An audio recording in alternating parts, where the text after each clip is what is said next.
In these two Chucky episodes, he kills about 4 people, even though he's aging like a banana. Dembala has turned his back on Chucky. That's why he's aging so bad. Devin Sawa's getting choked up at his press conference. And then we have like a revelation that there's actual ghosts inside the White House. Yeah, I guess ghosts are popping up in blood puddles. Just Chucky choking out that person a couple episodes back. Most of these ghosts who died inside the White House can show up at any time. Chucky, meanwhile, is on his damn deathbed. Look how bad Chucky looks all of a sudden. Oh my god, you're like chemotherapy, Chucky. It used to be when he's in the doll, he just becomes more human, but I guess something about this curse has actually like aged him like dog years. He poisoned that maid with bleach, and she started coughing up blood from it.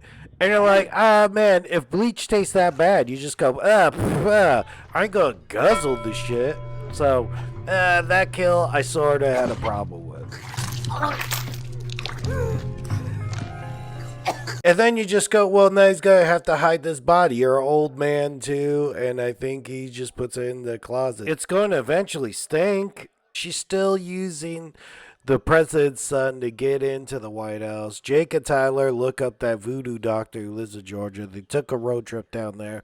Like, hey, dude, well, what we going to do about this Chucky? He's all, you don't got to do shit. Don't worry about it. He has, like, Christian magic in him from that whole exorcism deal that you did. If it's fucking with the voodoo, and he's going to die anyway.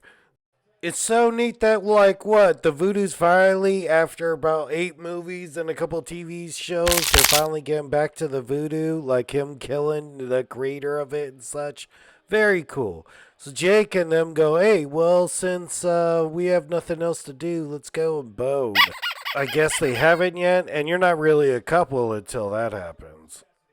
Then Chucky started roasting other dolls from horror movies. He was flipping the channels and saw like The Boy and went, the boy, he's awful. He barely moves or whatever. They saw Megan. Megan was actually a hit. So of course it's gotta bother Chucky. He's like, she stole my moves. Bruh, you never had moves like that. Still, man, you got enough beef with her? Go into her universe and kill her, dude. I mean, they're both owned by Universal. They can do that. Then Chucky gets on the phone and has like a pep talk with Tiff. I usually don't like the Tiffany stuff, but this was pretty like touching. Like, this is like seeing like why they're a couple and such. You're like, oh yeah, Tiffany is like a pretty great woman. She's like, snap out of it and get back to who you are.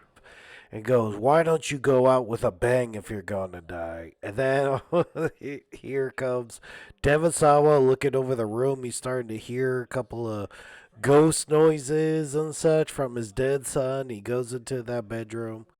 These ghosts are actually like working with Chucky, I guess. But you're like, oh my god, they could kill the president right away. That's almost like season finale or episode right before the season finale sort of stuff. Not now. But Devin Sawa actually sees, dude, you're dead. Chucky's dead right here. I thought this would resurrect him a bit. So he, boom, knocks a piggy bank over his head and then bites this fool, takes a chunk out of him, and then gouges his eyes out. Pretty neat. So you're like, damn, dude, that's another Sawa death I never saw coming. You killed our sitting made-up president, Chucky. No, it's unpatriotic to do that.